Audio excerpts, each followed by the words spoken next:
Thomas's branch line is important, and so is Edward's. But their track and bridges are not so strong as those on the main line. Sir Topham Hatt does not allow the heavier main line engines like Gordon to run on them.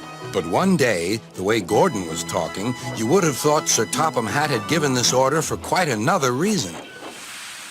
"It's not fair," grumbled Gordon. "What isn't fair?" asked Edward. "Letting branch line diesels pull main line trains." "Never mind, Gordon. I'm sure BoCo will let you pull his freight cars sometimes."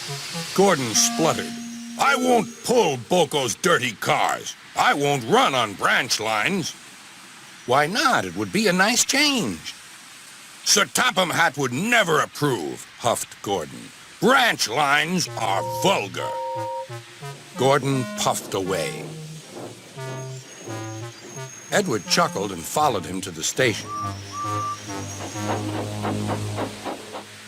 Every evening, the two engines pull two fast trains from the station.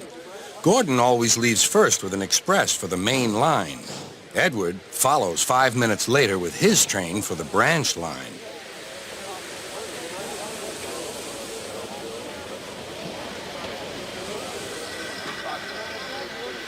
Usually, everything runs like clockwork, but tonight there was trouble. A lady in a green floppy hat was saying goodbye to a friend. It was nearly time for Gordon to start. The fireman looked back towards the conductor's van and saw something green waving. "Right away, mate." He thought the conductor had waved his flag. Gordon started, leaving luggage, his passengers, and the conductor all standing on the platform.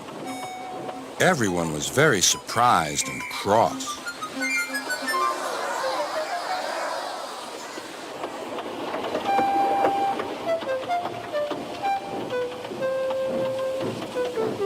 To make matters worse, by the time Gordon had been stopped and brought back, Edward was already late with his train. So now he set off first. But the signalman at the junction wasn't told about the change. By mistake, he sent Edward along the main line. Gordon was sent along the branch and arrived cold and cross on one of the sidings near the harbor.